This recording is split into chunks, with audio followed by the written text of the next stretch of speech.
Y entonces,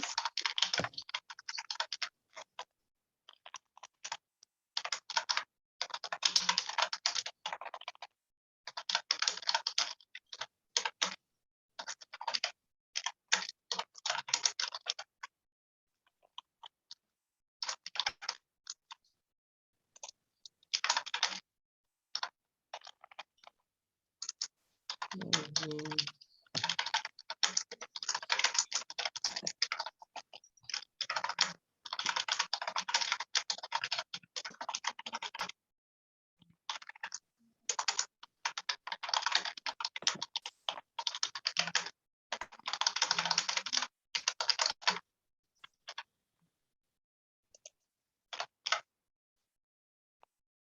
ok, nos vamos a conectar entonces en este momento a Facebook. Ok. Hola, hola, buena tarde. Saludos desde el Estado de México. Hola, ¿qué tal? Muy Bienvenida buenas tardes. comunidad. Hola, hola Vega. Bienvenida a Comunidad CICASEP. Vamos a iniciar con un nuevo podcast porque BCG, es decir, vivir en comunidad es genial. Hemos estado hablando en sesiones anteriores sobre la salud mental, hemos hablado sobre la tanatología, también hemos abordado el tema de la importancia de poder o de acudir con profesionales dedicados a la salud mental para que nos ayuden a solucionar las complicaciones con las que vivimos. Y hoy pues no es la excepción. Hoy estamos en una conversación muy interesante con el psicólogo Luis Vera, con quien tengo pues el gran placer de haber compartido cátedra a nivel universitario y bueno, pues ahora ya como profesionales y como colegas.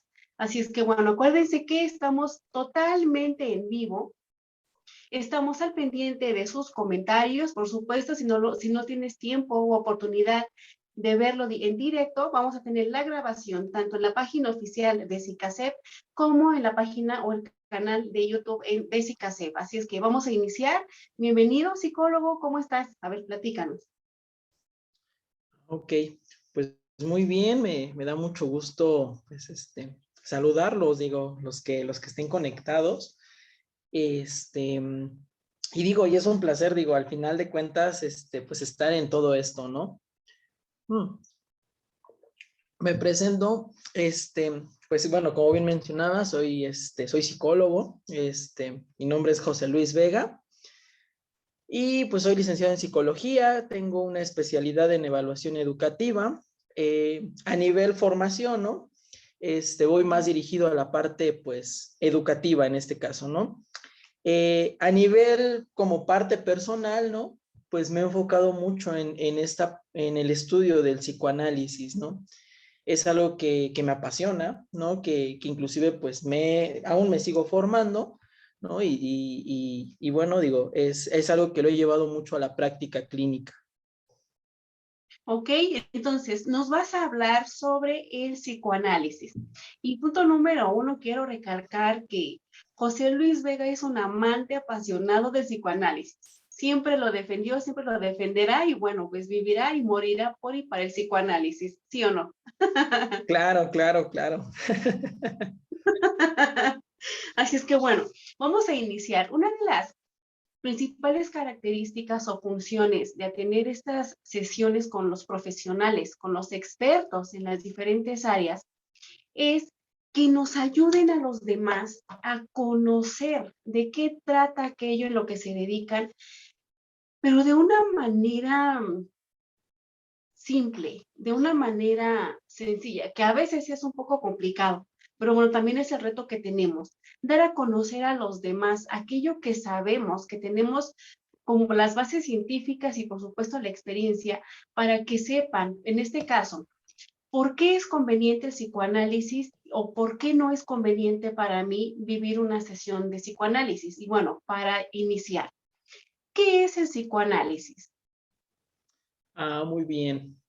Pues bueno, digo, como mencionaba, la parte pues interesante de todo esto y es algo que digo que me apasiona, pues hablar sobre este enfoque, ¿no? Un enfoque que es, yo considero,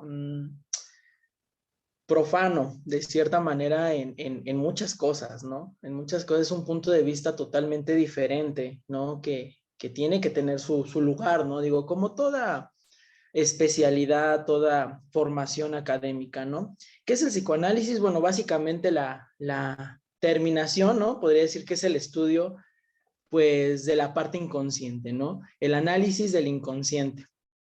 Eh, Sin embargo, digo, hay varios temas, ¿no? Y desde el punto de acá, pues también es un poco del análisis del alma, ¿no? Eh, de aquí parten muchas vertientes, muchas vertientes, ¿no? Tiene su parte interesante y digo, a mí en lo personal me llama más la atención el psicoanálisis de las relaciones objetales, ¿no? Propuesto por Melanie Klein, que es una teoría, y un poco de la parte con Winnicott, ¿no? Pero bueno, digo, al final de cuentas, el psicoanálisis básicamente, pues es esta parte, ¿no? El análisis del inconsciente, ¿no? Cuando hablamos del inconsciente, pues hablamos de lo que no se ve, de lo que no está, ¿no? Hablamos de lo que, de eso que se sabe, digo, y yéndonos un poco a Lacan, que se sabe, pero al mismo tiempo no, ¿no? Entonces, es diverso, ¿no? Es interés. A mí se me hace una teoría súper interesante y un enfoque súper interesante por el hecho de que, pues desde el primer momento, ¿no? Tú te vas dando cuenta de cosas que no sabías, ¿no? De cosas que uno hace y al final de cuentas, pues hay un trasfondo, ¿no? Hay algo detrás de eso, ¿no? Y obviamente, pues en todo se tiene que tener su preparación, ¿no? La parte, pues, profesional, más que ética, porque desde acá, desde el psicoanálisis, la ética es muy variante, ¿no? Tiene otro lugar, pero la parte profesional esa es la que más importa, ¿no? Yo actualmente me dedico a la parte de dar consulta de manera privada y y bueno, todo mi trabajo es con base al psicoanálisis, ¿no? Digo, muchos me preguntan, bueno, ¿tienes otro enfoque, no? ¿Trabajas bajo otra manera? Digo, pues no, ¿no? Digo, y es hasta, creo que peligroso, ¿no? Porque al final, pues sí, digo, yo he seguido esa vertiente y me ha funcionado, ¿no? Me ha traído muchas cosas, pues buenas, ¿no? En este sentido. Entonces, hablando un poco del psicoanálisis, pues es eso, ¿no? Es el estudio, el análisis de la mente, el análisis del alma, yo lo podría poner también así, y a lo mejor también eh, el, el análisis del inconsciente, ¿no? Por eso la diferencia, ¿no? Y eso es algo muy importante porque esto no es una terapia psicológica, ¿no? Desde acá, pues existe una terapia psicoanalítica, ¿no? Que es muy diferente. Eso es lo que va a hacer la diferencia de todos los demás enfoques, ¿no? De la parte educativa, de la parte humanista, ¿no? A lo mejor, de la parte conductual. Esa es la diferencia, ¿no? Que acá existe un análisis. Aquí no vas a una terapia psicológica, ¿no? Aquí vas a un análisis, que es, pues bueno, bajo ciertos rubros, bajo ciertas formas, ¿no? Y yo creo que algo primordial es la demanda, ¿no? La demanda que no tiene que venir desde acá, sino más bien la demanda que tiene que venir desde el propio paciente, ¿no? Para que pueda acudir a análisis. Desde ahí, esa es la diferencia, ¿no? Que genera y un poco, pues lo que lo hace único, ¿no? En su clase. Ok, entonces retomando, el psicoanálisis, más que una terapia psicológica, tiene que ver con una terapia obviamente psicoanalítica. Entonces, desde esa conceptualización se tiene que tomar en cuenta que un proceso bajo esta perspectiva no es para nada similar a lo que estamos acostumbrados a ver en los programas de televisión o en algunas otras sesiones terapéuticas que hemos vivido con otras corrientes psicológicas. Esto es muy importante. Algo también fundamental. El psicoanálisis se divide en varias perspectivas, muchísimas, y a lo mejor la mayoría ha escuchado hablar sobre todo sobre Freud. ¿no? El padre del psicoanálisis o el padre de la psicología. Pero la realidad es que de ahí emanan muchísimas otras perspectivas o variantes que nos ayudan a interpretar la realidad pues de manera muy particular. En el caso del psicólogo José Luis Vega, él nos habla y nos explica de un concepto muy importante que quiero que retomes, Lic, o psicólogo. Siempre nos acostumbramos a decirnos Lic. Bueno, entonces, Lic, por favor, háblanos. ¿Qué es eso de las relaciones objetales? Ah, ok, muy bien.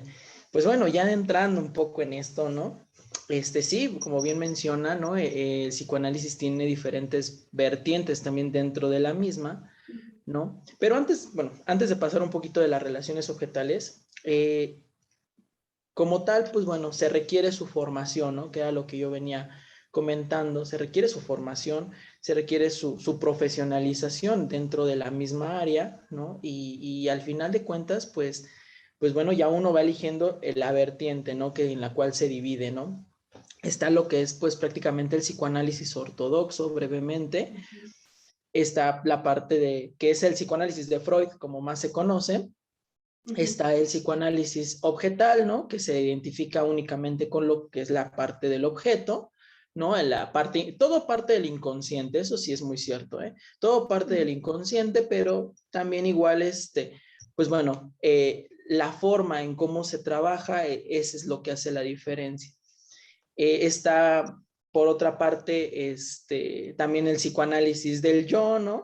Está también la otra, que es la psicodinamia, que hoy en día pues es algo un poco más nuevo.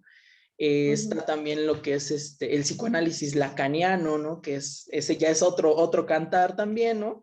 Pero, pues sí, digo, hay varias vertientes. Está la terapia de emergencia, ¿no? La terapia psicoanalítica breve, también, que ya son vertientes que se van haciendo dentro del mismo psicoanálisis, ¿no? Pero entre los más como destacados en ese sentido, pues está lo que es el psicoanálisis de Freud, ¿no? El ortodoxo, la teoría de las relaciones objetales, la psicodinamia, que hoy en día ha tomado mucho auge, y bueno, la parte de Lacan, ¿no? El psicoanálisis lacaniano, que es también súper interesante.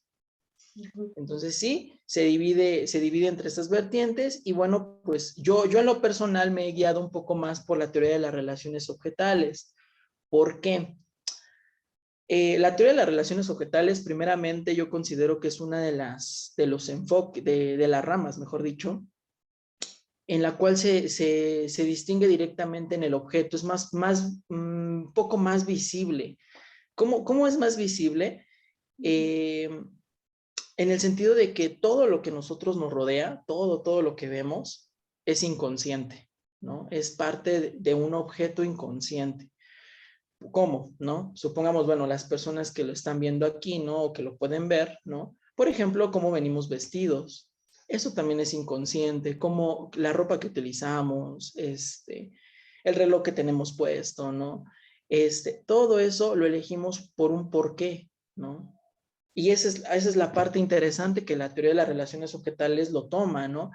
Eh, el estudio o el análisis ya no va a ser tanto la cuestión del yo, ya no va a ser tanto la cuestión tampoco del ello, ¿no?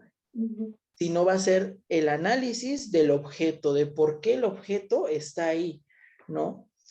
Para el psicoanálisis, el objeto es una simbolización, ¿no? Más un poco para Melanie Klein, el objeto más es una integración del mismo yo, ¿no? Que es algo que nos hace a nosotros mismos, ¿no? Supongámosle que en este caso yo estoy eligiendo algo desde mi propia experiencia, claro, pero también desde mi propio inconsciente. Desde esa parte se hace más visible. Por eso considero que a lo mejor la parte objetal es un poco más palpable en esa parte, ¿no? Del psicoanálisis.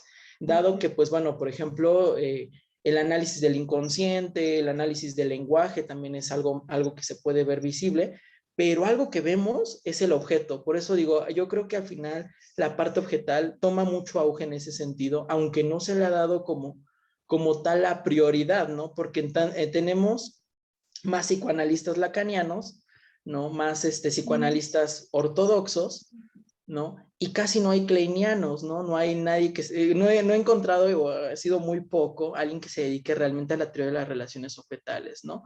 Siendo que es algo que actualmente, por ejemplo, en Argentina, tengo un amigo de Argentina que es kleiniano y ella se da mucho eso, ¿no? Bueno, aparte de Lacan, ¿no? Lacan también tiene bastante auge, pero la parte de la relación objetal sigue muy vigente todavía, ¿no? Pero en otros países, ¿no?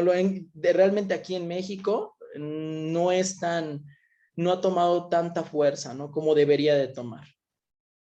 Ujú. Entonces, podemos entender que las relaciones objetales se dedica a estudiar o interpretar la manera en cómo yo le doy significado a las cosas externas e internas que intervienen o que se relacionan conmigo. Eh, Estudiar, podríamos decir, estudiar es un término el cual se doctrina por la misma Ujú, palabra. ujú, Eh, Cuando yo estudio algo, entonces lo voy a tratar de comprender, ¿no? ujú, Y el psicoanálisis en su mera esencia, yo creo que no se tiene que comprender, se tiene que analizar, ¿no? Que esa es la parte. Entonces sí, es el análisis de esta parte objetal, de estos objetos, y cuando hablo de objetos es de todo. O sea, ujú. hablo de cualquier objeto visible, palpable, por ejemplo, la computadora, todo lo que está a mi alrededor es un objeto, ¿no? Y de hecho el objeto lo retoma desde Freud, desde la interpretación de los sueños, cuando él empieza a hablar sobre esta parte de la simbolización, ¿no? Entonces nosotros simbolizamos y de manera inconsciente el objeto tiene algo, tiene una carga afectiva, tiene una carga emocional, ¿no? Entonces sí, desde esta parte sería el análisis de un objeto, el cual me construye con base a ese objeto, ¿no? Construye mi yo, ¿no? Que esa es la Ujú. parte interesante que hace único también las relaciones objetales, ¿no? La Ujú. construcción del yo con base a los objetos. Para que sea más comprensible para nuestra comunidad CICASEP, háblanos entonces ahora del objeto transicional. A ver, para que sea mucho más fácil de ubicar. Ok, ok. Bueno, pues mucho de también del trabajo que yo he hecho con esta parte de este enfoque, digo, por ahí en algún momento, cuando estaba estudiando la carrera, porque eso sí, desde que empecé a estudiar la carrera, yo quedé impactado por el psicoanálisis, ¿no? Sí. No lo conocí al principio con su totalidad, ¿no? Pero muchas veces uno dice, bueno, es que a mí tal enfoque me encontró, tal enfoque me lo propusieron, ¿no? Me lo plantearon y me agradó, ¿no? Yo puedo decir que a mí el psicoanálisis, yo lo estoy buscando, ¿no? Y lo busco diario, ¿no? Lo busco con la formación que llevo.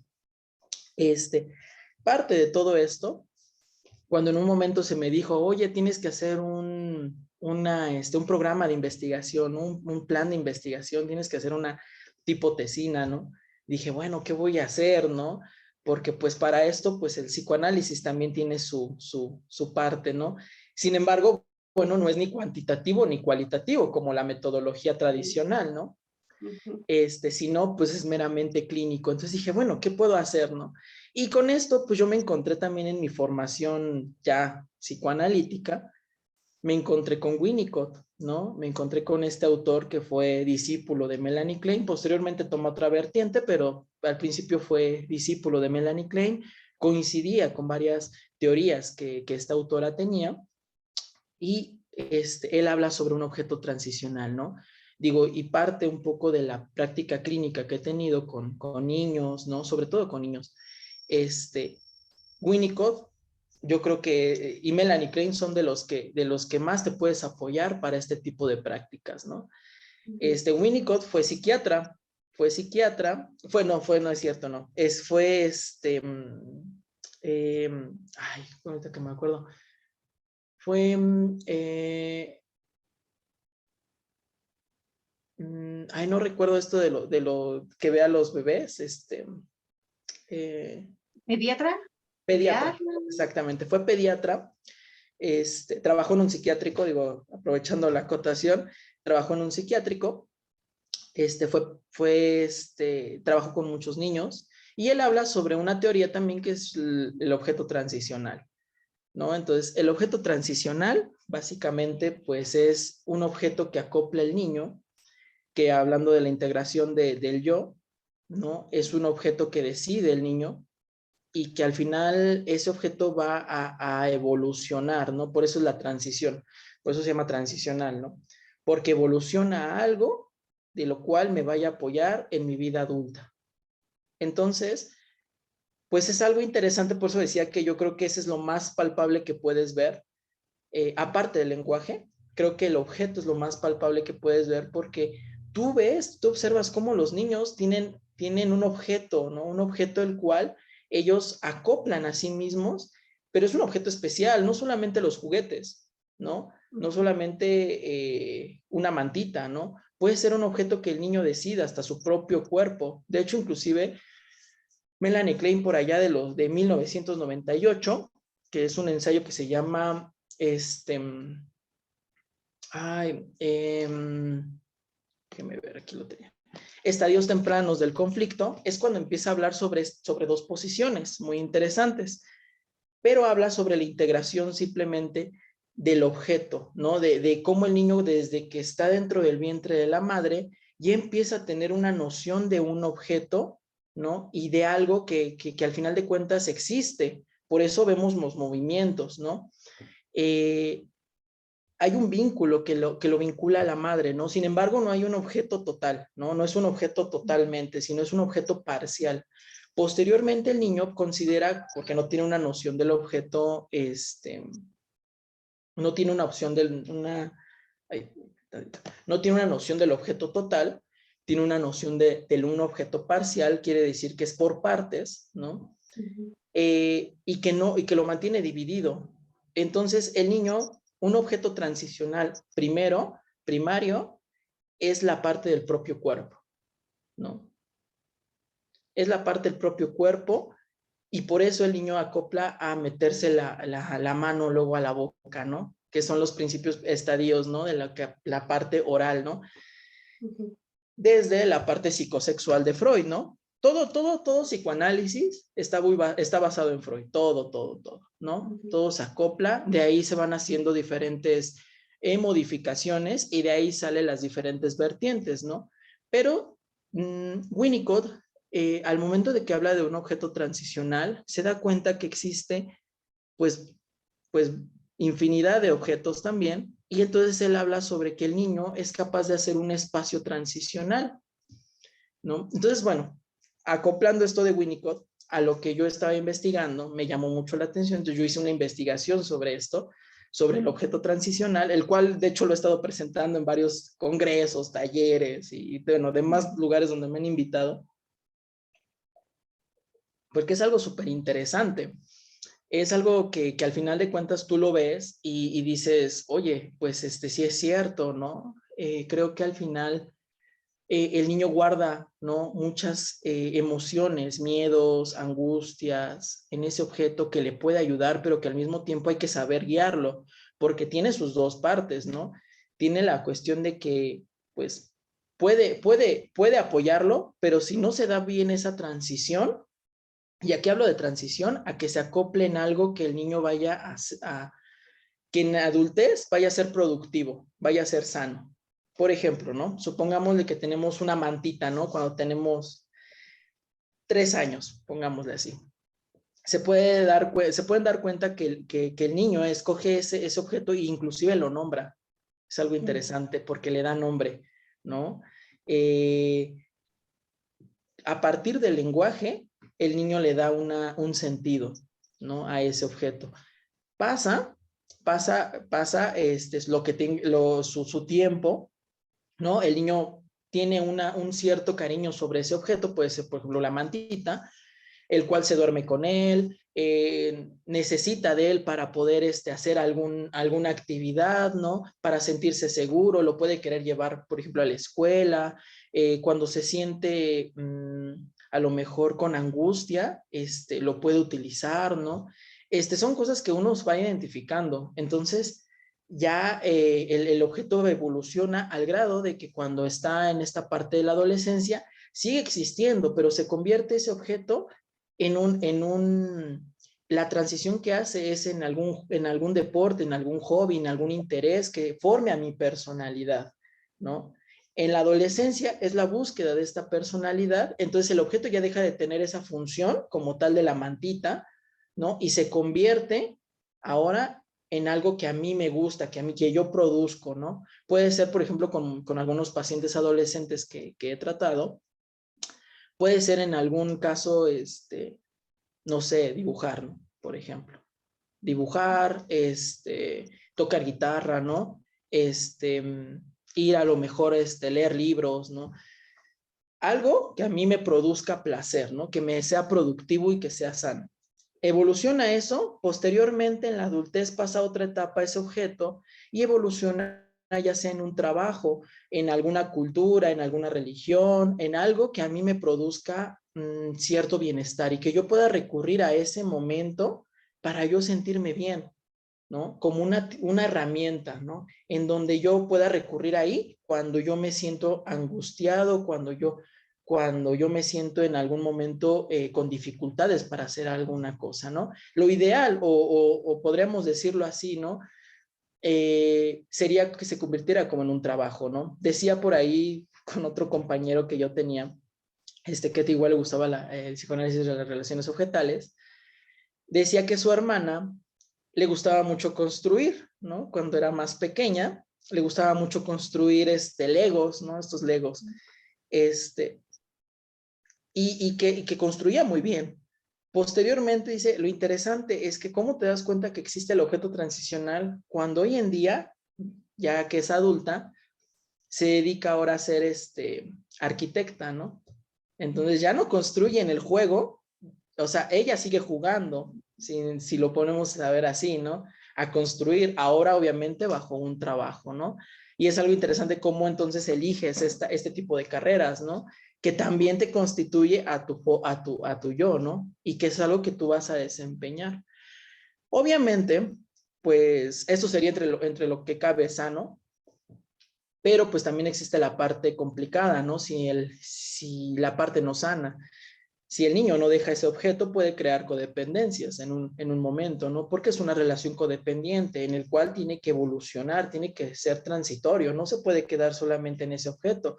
Y ahí hablamos ya de una situación no sana, ¿no? Para el paciente, inclusive que viene a terapia, ¿no? El hecho de desapegarse de ese objeto, ¿no? Digo, tanto trae sus cosas buenas, como lo decía Winnicott, también trae también sus cosas, pues, complicadas, ¿no? Si no se despega, si todavía tengo, no sé, a lo mejor, siendo adulto y recurro a esa mantita, ¿no? Posiblemente traiga una relación codependiente, muy posiblemente, ¿no? Y es por eso que nos damos cuenta, hasta con las relaciones que tenemos, ¿no? Sociales, ¿no? Por ejemplo, el noviazgo, ¿no? ¿No? Que no me puedo desapegar de alguien, ¿no? No puedo estar solo, ¿no? ¿No? Que no puedo, a lo mejor necesito de algo, externo para poderme yo sentir bien, ¿no? De ahí vienen las adicciones, ¿no? A las drogas, las relaciones tóxicas, las celotipias, ¿no? Bueno, muchas más cosas, ¿no? Patológicas que ya se pueden llegar a convertir, ¿no? Dentro de esta parte. Entonces, Winnicott habla sobre todo esto y si se dan cuenta, comenzamos desde la infancia, ¿no? Desde la infancia y obviamente se puede también tratar desde la parte adulta, ¿no? Un poco hablando de Melanie Klein, ella toma dos posiciones, la posición esquizoparanoide, que es una palabra conjugada entre dos palabras, que es esquizo y paranoide, ¿no? Esquizo por la cuestión de que el niño, que se da en etapas primarias, el niño no concibe como tal, y hablaba de los objetos, no concibe un objeto total, ¿no? Sino concibe un objeto parcial, por partes, dividido. Por eso la posición esquizo, ¿no? El esquizoide la esquizofrenia se concibe una realidad no dividida, ¿no? No hay una realidad como tal, ¿no? No hay un contacto con la realidad, sino una cuestión desfragmentada. Entonces, por eso se hace la posición de esquizo, que es de la desfragmentación, y paranoide, por la cuestión de que pues hay una proyección, ¿no? Como decía yo me voy a constituir con los objetos, ¿no? Yo voy a hacer mi propia perspectiva con base a los objetos. Entonces, pues ahí viene la parte proyectiva. Yo me voy a proyectar en eso. Por eso digo, cualquier cosa es un objeto, ¿no? Sin dejar, bueno, decía por ahí con un amigo lacaniano, decía, la totalidad no existe, ¿no? Y sí es cierto, no existe la totalidad. Sin embargo, yo creo que sin dejar de lado ningún objeto, ¿no? De un objeto que esté alrededor de nosotros, que nosotros elijamos, ¿no? Aquí lo interesante es que el niño, desde que es muy pequeño, se da la oportunidad de elegir, ¿no? De elegir qué es lo que le va a ayudar en su vida para tomar la realidad, ¿no? Entonces, digo, esto se ha trabajado con niños, se ha trabajado con adolescentes, se puede trabajar con adultos, ¿no? Pero aquí lo interesante y lo más importante es que, pues es otra forma de ver las cosas, ¿no? Digo, creo que al final esa es la parte del psicoanálisis que hace lo diferente, ¿no? Hace lo diferente y acudir a un análisis, digo, es cuestión de estar preparado para acudir, ¿no? No es como de que voy a ir a acudir a un psicólogo, ¿no? El cual voy a ver ciertas cosas, ¿no? Pero al final de cuentas, acudir a análisis es otro cantar, ¿no? Ok, gracias, José Luis. Vamos a retomar un poco esta parte pues, de las relaciones objetales y sobre todo el objeto transicional. Porque cuando tú hablas de que un niño de 2, 3 años va a tomar cualquier objeto, puede ser su cuerpo, puede ser una mantita, la mamila, el chupón, el muñequito de feliz cumpleaños, ¿no? Que le regalaron, etcétera. Significa, número uno, que los demás necesitamos respetar esa relación que mantiene con ese objeto. Porque si no se respeta, por ejemplo, ha tocado pues en consulta, que de repente llegan, y es que ya me cayó gordo mi niño porque llora si no ve su osito de peluche, y ya se lo quemamos, o ya se lo regalamos al vecinito para que no lo vea y que aprenda a vivir independiente, ¿no? Son términos que manejan en consulta.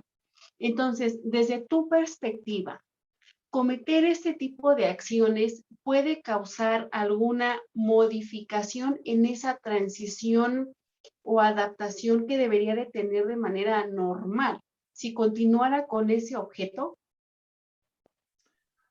Um, claro, ¿no? Digo, al final la pérdida del objeto existe.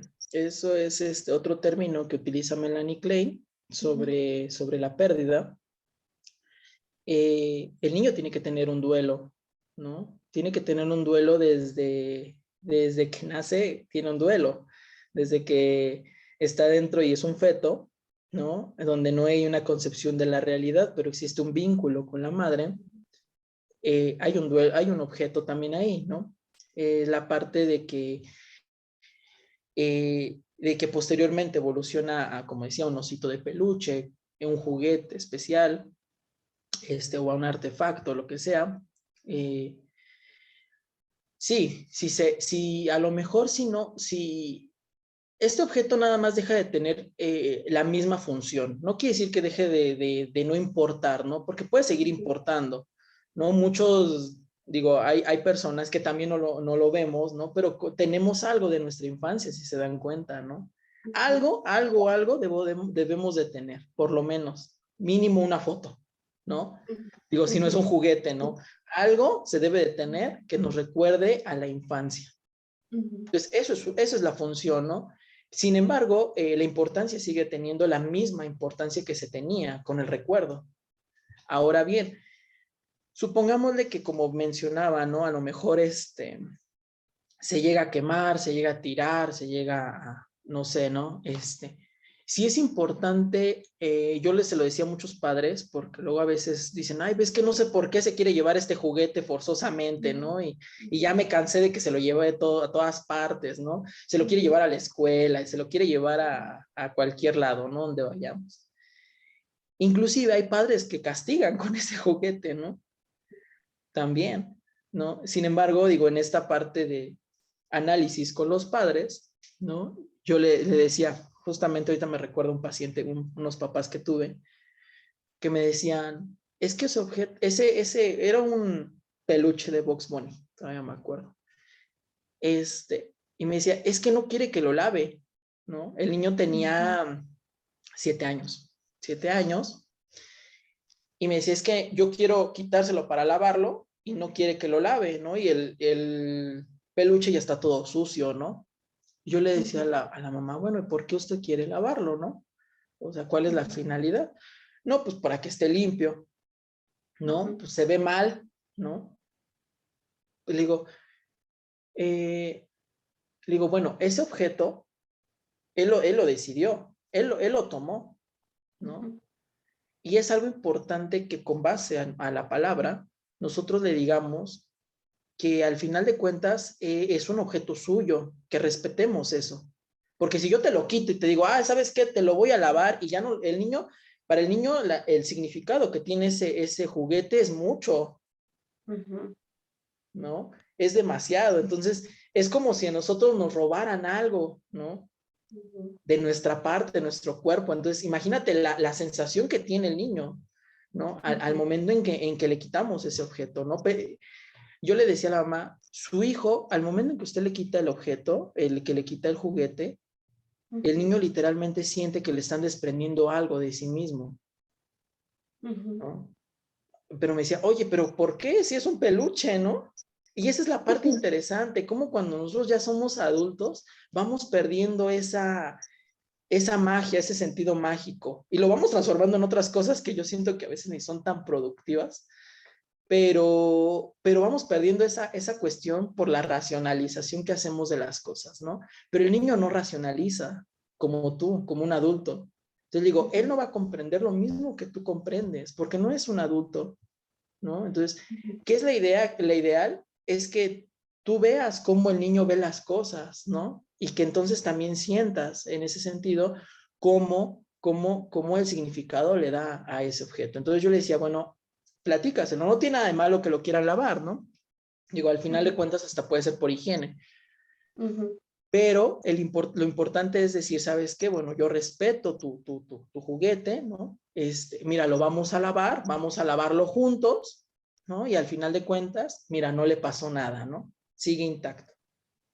Esa es la parte importante, sin enojarse, sin castigar, porque ese es algo muy importante. Por eso luego a veces se pierde esa magia, ¿no? Lo interesante es que Winnicott dice, bueno, si ese objeto no se le explica al niño por qué se le está quitando ese objeto, el niño puede hacer puede tener muchas imaginaciones. Literalmente puede pensar eso, ¿no? Que se le está desprendiendo algo. Entonces, al rato, cuando somos adultos, lo demostramos cómo, ¿no? Con no saber qué es lo que queremos, ¿no? Con estar desorientados, con no, es que no sé qué me gusta, es que me gusta la música de todo, ¿no? Cuando tampoco te puede gustar todo, ¿no? Cuando entonces, o sea, hay cosas que entonces no hay una definición de lo que a mí me defina. Y por eso, pues la parte neurótica, ¿no? Como yo no me puedo definir, como a mí en un momento dado mis papás me quitaron ese objeto y nunca me explicaron el por qué, entonces voy a querer que el otro me defina, ¿no? Voy a querer que el otro diga quién soy yo. ¿Por qué? Porque entonces traigo esa falta, ¿no? Traigo esa pérdida de objeto. Entonces lo voy a buscar todo el tiempo inconscientemente, claro, con las personas, ¿no? Entonces ahí vemos mucho, ¿no? Pues las relaciones con la pareja, ¿no? Que es lo más como evidente que se puede ver, ¿no? ¿No? Quiero que me digas quién soy yo, ¿no? Cuando el otro pues no te lo va a decir, ¿no? Sí, sí, sí, sí, sí, es cierto. Entonces ahí vienen las relaciones codependientes, ¿no? ¿No? Y al grado patológico, porque inclusive llega un momento en que llega a haber chantajes, ¿no? ¿No? Los celos, por ejemplo, ¿no? Si tú no me das esta posición exclusiva, ¿no? Que yo tengo en mi idea, ¿no? En mi ideal, entonces me voy a enojar. Si tú no valoras lo que yo estoy haciendo, me voy a enojar, ¿no? Entonces quiero saber dónde estás todo el tiempo, quiero que me mandes fotos, quiero que me digas qué haces en todo el día, ¿no? Si no me dices te amo, entonces también para mí eso es malo, ¿no? Sí, me siento agredido con ese tipo de cosas, ¿no? ¿Por qué? Porque no hay una integración totalmente del yo y entonces estoy esperando que el otro me la dé, ¿no? Me dé eso que me faltó en un momento, ¿no? Desde la infancia, si nos damos cuenta. De ahí que digan, pues es que no sé por qué sigo con él o con ella. Algo me pasa que no necesito, más bien que necesito estar siempre al lado de esa persona. Entonces, Ah, una claro. interpretación es esta cuestión de que no tuvimos una transición adecuada o una separación adecuada de ese primer objeto, ¿no? Primario, objeto primario. Y entonces eso provoca que tengamos esas disfunciones en nuestra vida cotidiana cuando ya somos adolescentes o somos adultos. Es muy cierto, muy, muy cierto. Sí, de hecho, esa es la cuestión, ¿no? Cómo el objeto transita. O sea, de alguna u otra manera se hace transicional. Sin embargo, sí hay dos partes, ¿no? Si no se hace de la manera sana, sí llega a tener consecuencias, ¿no? Si se hace de la manera sana, pues bueno, viene esta parte de tener algo incorporado, que a veces también se desconoce. Y esa es esta parte, porque nosotros también nos transformamos, ¿no? Decía por ahí, ayer que estaba leyendo a María Montessori, decía que al final de cuentas el adulto pierde esa niñez, ¿no? Pierde esa manera de ver las cosas como el niño las ve, ¿no? Y sí es cierto, pensamos que el niño es un adulto que tenemos que formarlo para la adultez, ¿no? Y se le viste como adulto, ¿no? Perdiendo esa parte que el niño genera por sí solo, ¿no? Entonces decía María Montessori, o sea, literalmente no se le da esa importancia al niño que se le tendría que dar, ¿no? Entonces, en muchas ocasiones, pues vemos muchos adultos que hoy en día, pues hemos perdido mucho esa parte de tener esa magia, ¿no? Que los niños tienen, ¿no? Uno de mis asesores en la parte psicoanalítica me decía, cuando tú trabajas con niños, te das cuenta que al final mucho del trasfondo, pues viene siendo los padres, ¿no? Pero para el niño, una simple cosa puede ser mucho. Y para un adulto, una simple cosa puede ser muy poco, ¿no? Entonces, desde que el niño puede ver una piedra y puede decir, wow, una piedra, ¿no? Y lo puede convertir a lo mejor en un cohete espacial, ¿no? O lo puede convertir no sé, en algo innovador, ¿no? Para un adulto, y lamentablemente es lo que nos trae la neurosis, ¿no? Para un adulto es una piedra, nada más, ¿no? No tiene otra función, tal vez, ¿no? ¿Y qué pasa con el adulto, no? Ah, híjole, es que si me ven jugando, ¿qué van a pensar de mí? Van a decir que soy infantil, ¿no? Desde ahí viene la palabra infantil, si se dan cuenta, ¿no? Se tiene un mal concepto porque piensan que infantilizarse es ser inmaduro. O sea, hay una relación entre esas dos, ¿no? ¿Por qué? Porque al niño se le piensa que es una persona que no tiene la madurez suficiente como el adulto la tiene, cuando ni siquiera se tendría que comparar porque no son cosas distintas, ¿no? El niño es niño y el adulto es un adulto. Así es. Esto me hizo recordar, fíjate, en alguna ocasión estábamos en una comida y entonces una familia estaba pasando por un proceso de separación y de divorcio. Y el hijo menor de esta familia empieza a decir, quiero comer y comer como el avioncito y porque Spider-Man tiene los superpoderes con su super telaraña y empezó a hablar así de varios pues superhéroes, ¿no? Él se homologaba a ellos. Y entonces un familiar le decía, sí, come para que te pongas fuerte como Superman. Y entonces corte B, de manera inmediata, uno de los familiares, papá, mamá, uno de ellos, le dice, ay, ¿para qué le dices esas cosas si él es un simple niño? ¿Dónde vas a creer que es un superhéroe? Chispas, o sea, el rostro, el comportamiento, el interés y el que el niño en ese momento estaba feliz por compartir esos momentos con las personas con las que estaba, se fue para abajo, totalmente. Claro, sí, y esa es la cuestión. el adulto que tiene castrante, ¿no? Literalmente los castran, ¿no? Castran en el sentido de quitarles algo, ¿no? Como decía, eso es parte de su cuerpo, parte de él, de su formación. El niño es una esponja, literalmente, ¿no? El cual por eso Melanie Klein, Winnicott hablan sobre estos objetos que integran al yo, ¿no? Porque al final el niño está en búsqueda de todo eso. Entonces, es interesante, digo, yo me retomo a la infancia, pero es interesante verlo en la adultez también, cómo se ha perdido esta noción, porque alguien posiblemente, pues cuando existe esta parte infantil, pues se les castra, ¿no? Desde un principio, ¿no? Al momento de que digo castrar, es quitar, ¿no? Cortar algo, ¿no? En términos generales es esa parte. Y sí, digo, parte de mi investigación, que es una investigación que actualmente todavía sigo teniendo con pacientes, con todo, es la parte del objeto transicional y cómo funciona con la autonomía del yo, ¿no?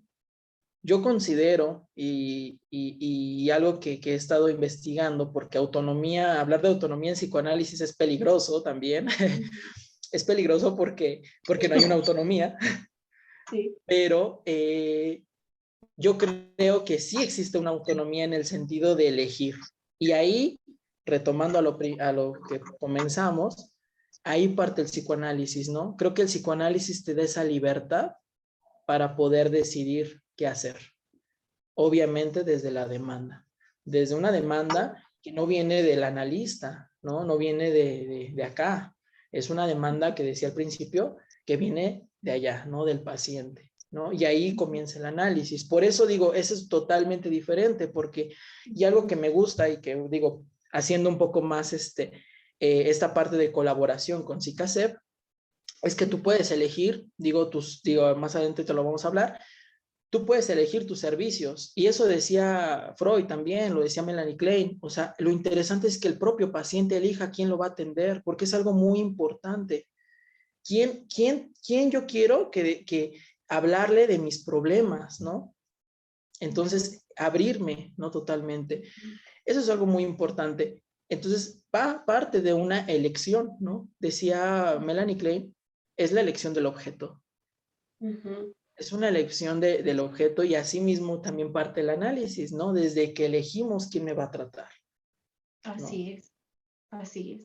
Fíjate que aquí tomas un punto muy importante porque es incierto. Nosotros como comunidad CICASEP, lo que queremos es ofrecer una variedad muy variada de servicios y de profesionales para que cada quien se dé cuenta a partir de este tipo de conversaciones que tenemos, se den cuenta de los profesionales que somos, cuáles son las áreas que manejamos y a partir de lo que platicamos aquí o lo que conversamos, cada persona elija, que se dé cuenta, oye, desde el simple y sencillo hecho de decir, oye, yo quisiera tener una consulta, ¿no? Que muchos lo dicen así, una consulta con el psicólogo Luis, a ver si el psicoanálisis me queda. Desde ahí ya estás eligiendo de esa gama de posibilidades que existen, a diferencia de algunas otras alternativas en donde tú pides el servicio y te lo otorgan, te lo asignan, sin siquiera preguntarte qué quieres, ¿no? Es más, ni Exactamente. siquiera preguntarte, bueno, ¿qué tanto conoces del área? ¿Sabes la diferencia entre psicoanálisis, entre consulta psicológica? ¿Sabes qué vas a ganar acá o qué vas a perder acá? Y entonces, esa es una de las súper ventajas de tener este tipo de colaboraciones. Porque no es solamente que te lo diga CICASEP, te lo está diciendo el especialista y te está diciendo a qué se dedica y te habla en sus propios términos. Y entonces, recuperando lo que hemos visto en sesiones anteriores o en podcast anteriores, que retomábamos al principio, hemos hablado de tanatología, de psicología positiva, hemos hablado de bienestar, hemos hablado de orientación vocacional, de salud mental en general. Y aquí viene el punto importante. Hemos hablado de que es fundamental que tú elijas con quién acudir. Y la mejor manera de saber con quién ir o de elegir es conociéndolos a través, pues, de este tipo de campañas o de actividades que realizamos. Es correcto. Es correcto y de ahí parte, digo, creo que eso es lo que diferencia, anudando un poco a la pregunta que al principio se realizaba, creo que es lo que hace diferente al psicoanálisis en cuestión a otros enfoques, ¿no? Yo aquí, digo, y eso es por parte también de mi propia formación, digo, que agradezco la oportunidad de que se pueda ofrecer este servicio, ¿no? Sin embargo, pues sí uno tiene que estar como preparado, ¿no? Que decía al principio esa parte. No se hace una cuestión de promoción, ¿no? No hay una promoción del psicoanálisis porque no lo necesita, ¿no? Sino más bien es esta parte de que pues sí vas a ver algo diferente, ¿no? Algo diferente en el sentido de que no va a ser igual, pero sí va a ser la cuestión de tener la libertad de elegir, ¿no? De elegir, de que te escuches, ¿no? Porque acudir con un análisis pues es diferente, de que te escuches, de que tengas contacto con esa parte inconsciente, ¿no? En una ocasión yo acudí a un congreso y, y una psicoanalista lacaniana que estaba promocionando su libro que se llama Mujeres Profanas, cuando presentó su libro, lo primero que dijo, ¿saben qué? No compren este libro. No lo compren, literalmente, ¿no? Si no conocen a Melanie Klein, no conocen a Ana Freud, no lo compren. Entonces tú dices, bueno, un compañero que estaba al lado dice, ay, no es psicología inversa, te está diciendo que no para que si lo compres, ¿no? Y no, realmente la finalidad era no, que no lo compraras. ¿Por qué? Porque así funciona el psicoanálisis, ¿no?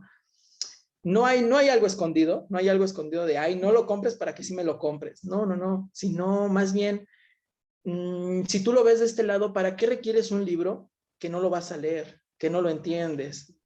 Y esa es la cuestión. ¿Para qué requieres ir a un análisis que entonces no vas a aprovechar? Literalmente estarías gastando tu dinero, ¿no? Esa es una cuestión que no me toca elegir a mí, le toca elegir al otro, ¿no? A veces pensamos, ¿no? Que, ay, es que me está cobrando demasiado caro, ¿no?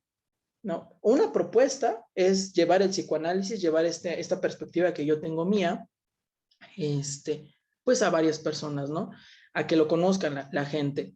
Pero, pero al final de cuentas, yo no te puedo decir, ay, sí, ven y mira, te voy a dar un descuento, ¿no? Porque no funciona así, ¿no? Si no, yo estaría demandando que tú vinieras hacia mí y así no funciona, ¿no? El psicoanálisis funciona siempre de la demanda del otro, ¿no? Sí. De lo que quiere el otro. ¿Por qué el otro viene hacia mí? ¿Por qué el otro me está demandando? ¿No?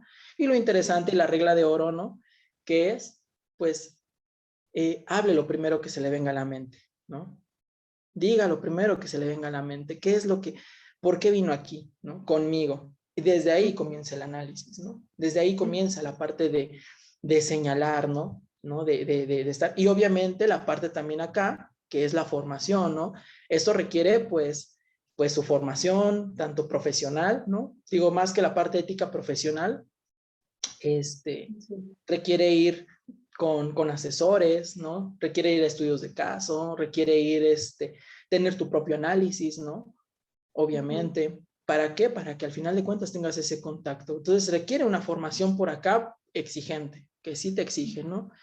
Eso es lo que a mí me gusta porque al final de cuentas pues está adquiriendo o se está dando la posibilidad de que se pueda hacer un poco más diverso, ¿no? Yo cuando hablo con mis pacientes yo les digo, bueno, esto es una terapia psicoanalítica. Si tú requieres un proceso psicológico, bueno, tal vez a lo mejor yo te puedo orientar, ¿no? Con alguien. Por eso, de hecho, en algunos que me han visto, doy apoyo psicológico gratuito, al que es un asesoramiento nada más, no es un proceso. ¿Por qué? Porque, pues bueno, la misma licenciatura me lo da para dar ese asesoramiento psicológico. Pero ya si tú quieres una terapia, un proceso psicoanalítico, pues bueno, ya ahí es otra cosa, ¿no? Ya no es un proceso psicológico. Mucha gente viene y me dice, bueno, es que el anterior psicólogo, más bien algunos pacientes, más que decir muchos, algunos pacientes me dicen, es que algunos psicólogos me hacían hacer un dibujo, ¿no? Y ¿por qué aquí no hago nada, no? Es esa parte. Y yo le decía, y me acuerdo justamente ahorita que me viene a la mente de un chico que me decía, aquí no hago nada. Y le digo, bueno, ¿y qué quieres hacer? O sea, ¿qué es lo que te gustaría hacer? Porque este es tu tiempo, ¿no? Entonces, desde ahí comienza la parte del análisis, ¿no? ¿Cuál es la demanda que tú traes, no? Es esa parte. Por eso no funciona si tú desde acá necesitas del paciente. Ahí estarías haciendo peligroso, ¿no? Por eso esto es algo que se tiene que tener su delicadeza, su formación, su otra perspectiva, porque claro, ¿no? Digo, tiene sus partes también donde el psicoanálisis también no entra, ¿no? Y está bien, ¿no? Digo, al final de cuentas, creo que eso es lo que hace único a este enfoque, ¿no? Digo,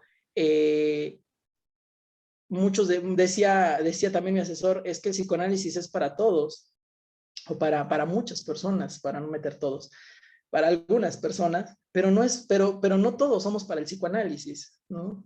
Esa es esa parte interesante, ¿no? Entonces sí, o sea, requiere su formación, requiere su tiempo, y sobre todo, pues yo creo que al final algo que sí está que es importante destacar es que el hecho de que la gente pueda adquirir este tipo de servicios, que es que digo, a lo mejor se tome la oportunidad o no, es que es accesible de cierta manera, ¿no?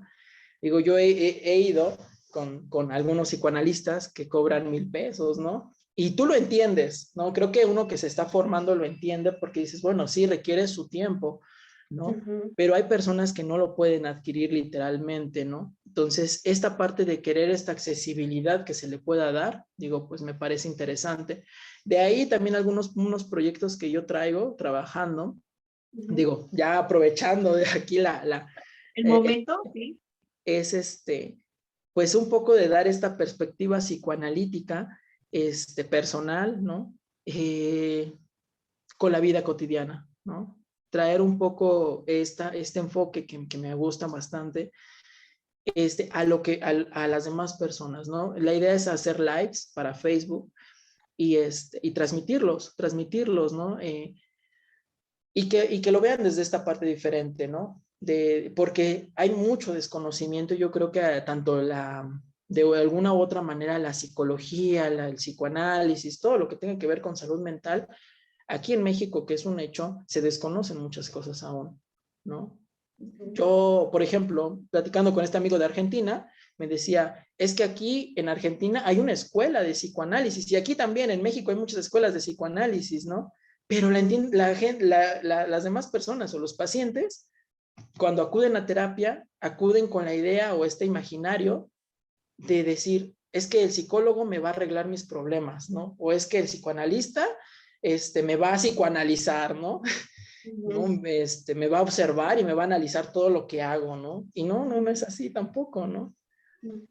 Y me decía él, es que en Argentina nos forman, ¿no? Para esta parte del psicoanálisis, ¿no? Acá no existe como tal la psicología general, ¿no? Existe más un enfoque para cada cosa, ¿no? Psicología educativa, psicología conductual, ¿no? Digo, yéndonos a otras cosas. Pero ese tipo de situaciones que aquí en México, pues, se está como que de chile y de mole y de todo, ¿no? Prácticamente. Y ahí a ver quién le entiende. Eso es lo importante. Eso tiene mucho que ver con la cuestión, pues de la política pública en materia educativa. Tiene que ver con las necesidades de cada población, digamos, a nivel nacional. Y por supuesto tiene que ver con la preparación profesional de quienes se dedican a otorgar este tipo de servicios. En el caso de México es más funcional dar u ofrecer la licenciatura en psicología desde un punto de vista general, porque número uno, así lo requiere la población, y número dos, pues así se solucionan las diversas pues dificultades y problemáticas que tenemos, ¿no? Por la gran variedad cultural o intercultural que existe en nuestro país. Eso es algo pues muy, muy real y tangible. Otra característica muy importante o elemento que tenemos que mencionar es que pues cada país retoma lo que más le conviene o lo que más le convence o aquello en lo que tiene más experiencia. Eso también es algo muy importante. Para el caso de México, la psicología como ciencia entró apenas para ser mencionada, o sea, desde decir psicología, fue en la década de los 90, cuando hubo un congreso de la Sociedad Mexicana de Medicina, en donde empezaron a hablar y a discutir de diversas problemáticas en las que la medicina, la medicina en la parte del medicamento de patente, etcétera, no solucionaba los problemas de la comunidad. Y fue ahí, casi, casi como que de chiripada, decimos aquí en México, que dijeron, a lo mejor eso se puede explicar con la psicología. Pero entonces viene un concepto de antaño que se le denomina mentalismo.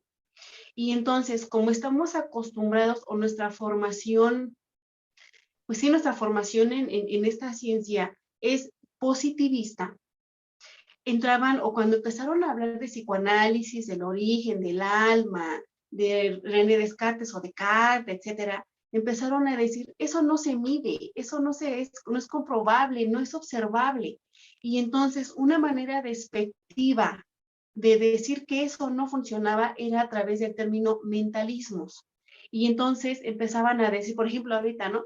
Que de repente alguien pudiera pensar, ay, no, estos están hablando de quién sabe qué. En aquellos entonces decían, ya va a empezar con sus mentalismos, o sea, como una forma de desprestigiar y de nostar la importancia de esta área.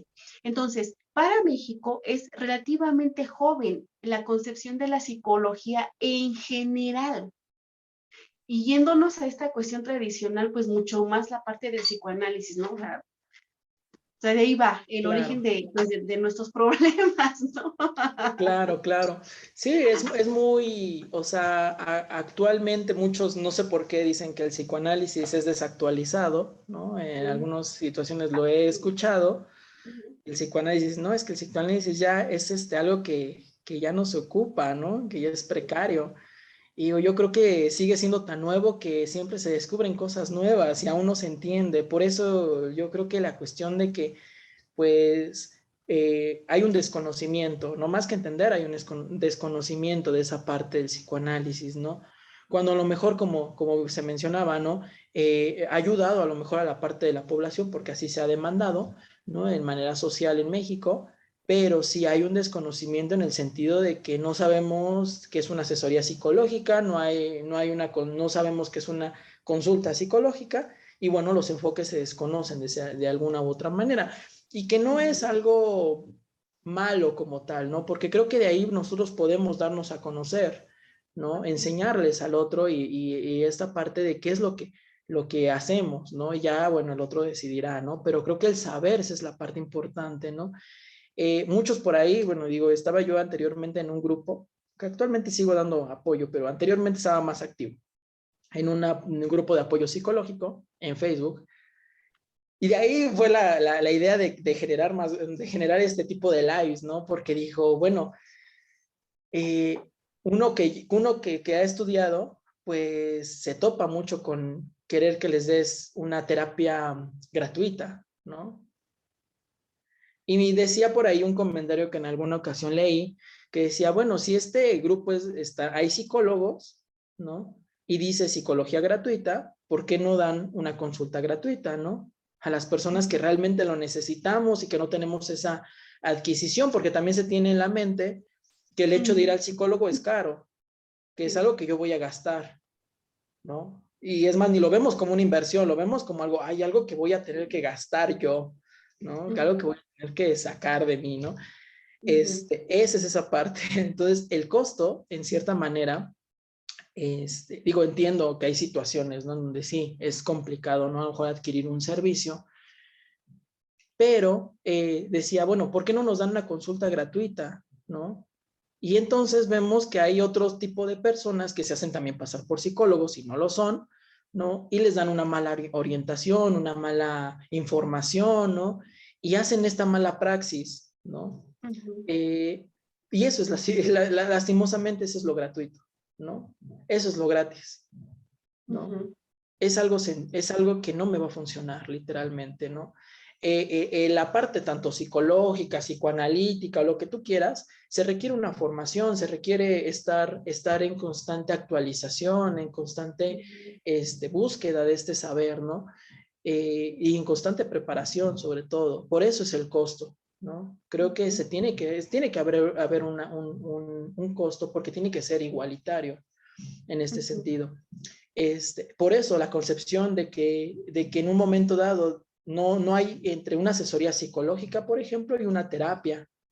¿No? Me decía un paciente, bueno, no sé cuál sea de las dos, ¿no? Y le digo, una asesoría, pues prácticamente escucho tus problemas y te oriento más o menos en lo que cabe de la psicología, pues en dónde te puedes tratar, ¿no? Pero no te voy a solucionar tu problema tampoco, ¿no?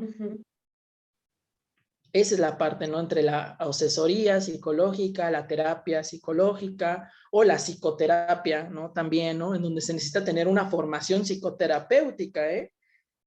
Para poder dar una psicoterapia, lo mismo que el psicoanálisis, en donde si tú te vas a aventar a hacer un psicoanálisis, ¿no? A dar un análisis, pues tienes que tener una formación atrás de eso, ¿no? Que lo respalde, ¿no? Digo, esta formación psicoanalítica, por eso decía, no es algo que digas, ay, bueno, ya quiero dedicarme al psicoanálisis y todo muy padre, ¿no? O te lo puedo dar gratuito, ¿no? No, porque al final de cuentas hay un trasfondo, ¿no? Una formación de. Lo que sí es que considero que también se tiene ese estigma de caro, ¿no? Y digo, a lo mejor esta parte de adquirir estos servicios de manera más fácil, ¿no? De manera más factible y que al final de cuentas tú puedas elegir, pues creo que lo vuelve más tangible de que tú puedas obtener algún servicio diferente, ¿no? No a lo mismo que se está acostumbrado. Así es. Y mira, nada más para hacer una acotación aquí. Hablaba en la semana con Raquel Martínez, que también tuvimos un live, y ella ya de manera ya personalizada me decía que en Estados Unidos la consulta psicológica es muy cara. Y entonces, corte B, las personas o se van al coacheo o se van a psiquiatría.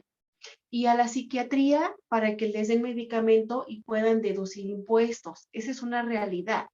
La ventaja y de lo que estamos promocionando o promoviendo aquí es acércate con los especialistas con los que estamos conversando, conócelos. Y ahora utilizando los términos del psicólogo Luis Vega, bueno, pues ve, busca una asesoría psicológica, plantea cuál es tu problema y esa persona, ese profesional o experto va a tener la capacidad para decirte, a ti te conviene o te convendría un análisis desde el psicoanálisis, te conviene una consulta psicológica desde tal enfoque, te conviene tal cosa, te conviene la otra.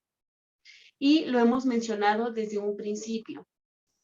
Si tú llegas con una persona y no te da la oportunidad de elegir y te dice, pues voy a trabajar contigo y ni siquiera te dice, o sea, qué área trabaja, córrele y cuéntaselo a quien más confianza le tengas. Te lo estamos diciendo desde nuestra perspectiva como especialistas en el área, como expertos. Nosotros mismos te estamos diciendo, si llegas conmigo y yo no te doy esa parte de la asesoría, no te digo, ¿sabes qué? Yo, mis conocimientos y mi experiencia no se adaptan a tus necesidades, pero sabes que te voy a canalizar con fulanito o sotanito. Si no te lo digo y te digo que te voy a solucionar tu problema, ya estamos en un error. Porque bien lo dijo el psicólogo, nosotros no te solucionamos tu problema. El que lo va a trabajar eres tú. En términos psicoanalíticos, pues el que lo va a analizar eres tú. El que va a determinar qué es lo que conviene eres tú, no nosotros. Si alguien, un experto te dice qué hacer, córrele y cuéntaselo a quien más confianza le tengas. Esto es fundamental. Y otro punto muy importante que también lo abordó el psicólogo, muy, muy, muy importante. Para poder dar estos servicios, mínimo, necesita comprobarte que es pasante de psicología, mínimo. Comprobado, que te enseñe ahí su carta de pasante, que te enseñe su diploma de que terminó la carrera, etcétera. Mínimo. Otra vía de poder saber que estás con personas que están en formación, están desarrollando experiencia, etcétera, es que te diga, ¿sabes qué? Yo acabo de terminar la carrera, estoy ejerciendo esta parte de la consulta y tengo a mi asesor. Y que te dé referencias, quién es, qué hace, o sea, qué se dedica. tiene su cédula profesional, tiene maestría, o sea, ¿qué tiene ese asesor como para que avale el trabajo de ese pasante? Es fundamental, fundamental. Pero si te dice, mira, aquí está mi título, aquí está mi cédula, estoy estudiando tal maestría, pues de ahí eres, porque entonces tiene la facultad legal y por parte de la Secretaría de Educación Pública, en el caso de México, para poder ofrecer estos servicios. Es muy importante que lo tomes en cuenta. Solo Exactamente, sí. así, porque el conocimiento es poder y solo así tú nos vas a apoyar a nosotros a evitar la mala praxis, porque tienes derecho de llegar conmigo, llegar con José Luis, llegar con Paulina, llegar con otros especialistas con los que vamos a platicar y decirles, enséñame tu cédula, enséñame tu carta de pasante, enséñame. Y ya para finalizar esta parte, carta de pasante. En teoría, un pasante es pasante hasta antes de obtener el título. Y en teoría no debe de pasar más de un año para que obtenga su título. Esto es importante. Si te enseña su carta de pasante de 1995 y todavía no se titula, córrele, vete de ahí, porque entonces está ejerciendo una mala praxis, no está respetando las disposiciones legales ni éticas, ¿no? Vamos a manejarlo de esa manera. Es correcto. Sí, sí, sí. De hecho, esa es la parte que comentaba. Ya hay muchos grupos en Facebook. Uno los puede buscar, inclusive, ¿no? De apoyo psicológico, de psicología online, de psicología gratuita, ¿no? En los cuales, pues yo también me he metido, por esta parte también de ofertar un poco la psicología. Ujú. Pero sí existe esta cuestión de que pues hay mucha también evidencia de que se ha hecho esta mala praxis y de que al final pues hay gente que abusa también de eso, ¿no? Que lo utiliza con otros fines hasta perversos, ¿no? En ese sentido y que pues se genera esta ideología o esta idea, perdón, voy a conectar mi computadora.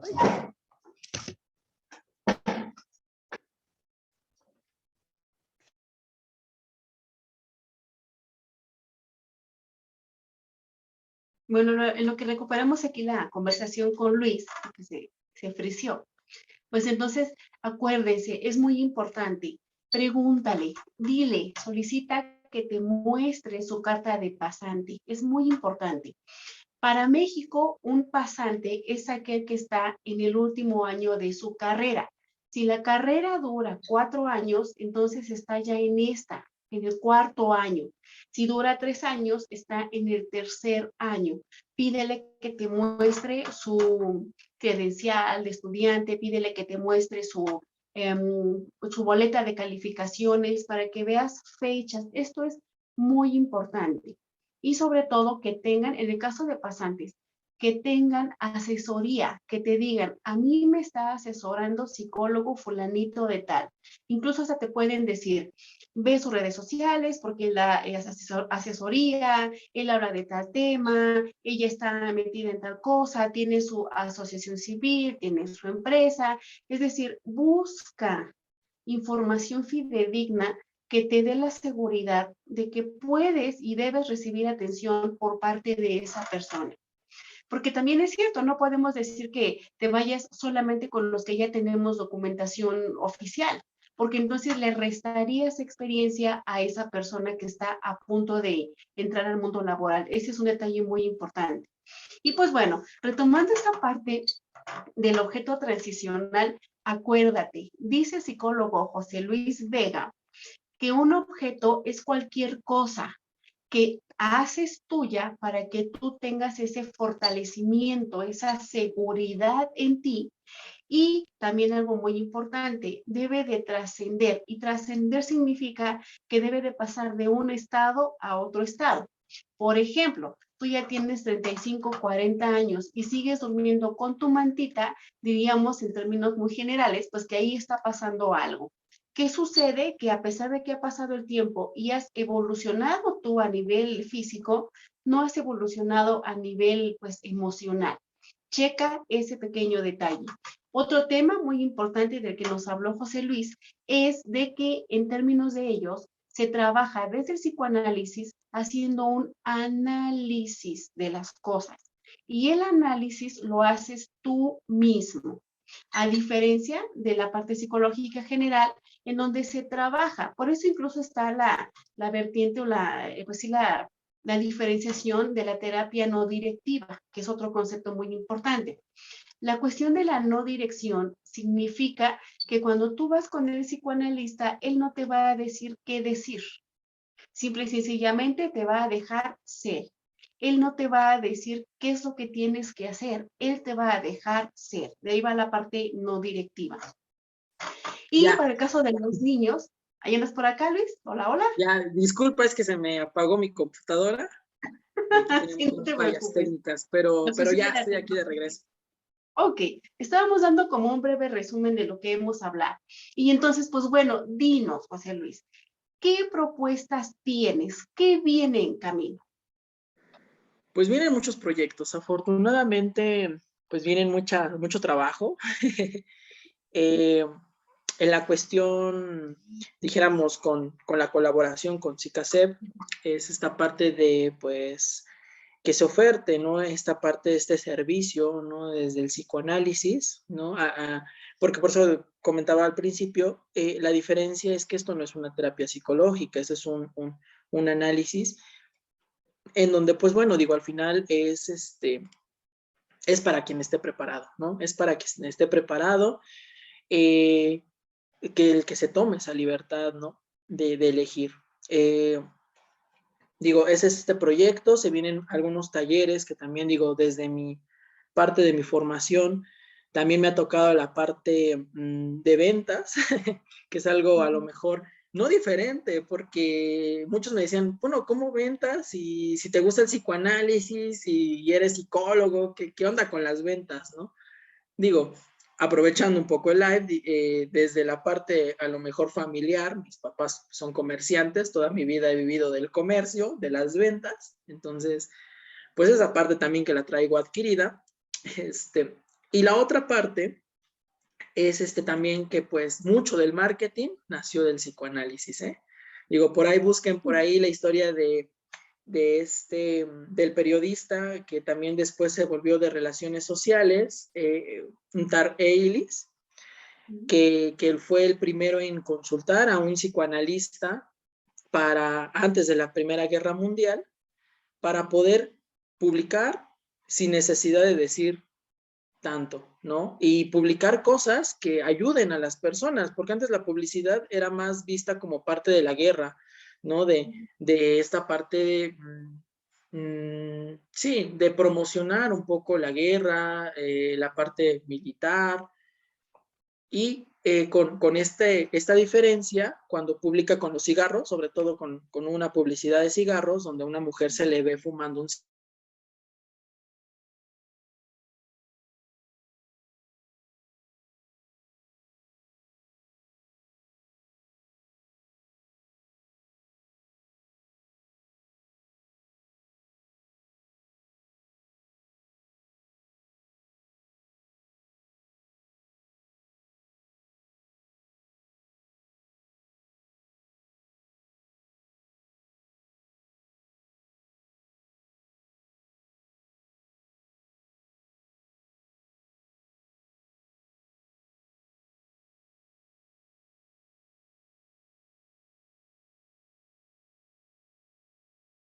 con Cicacé,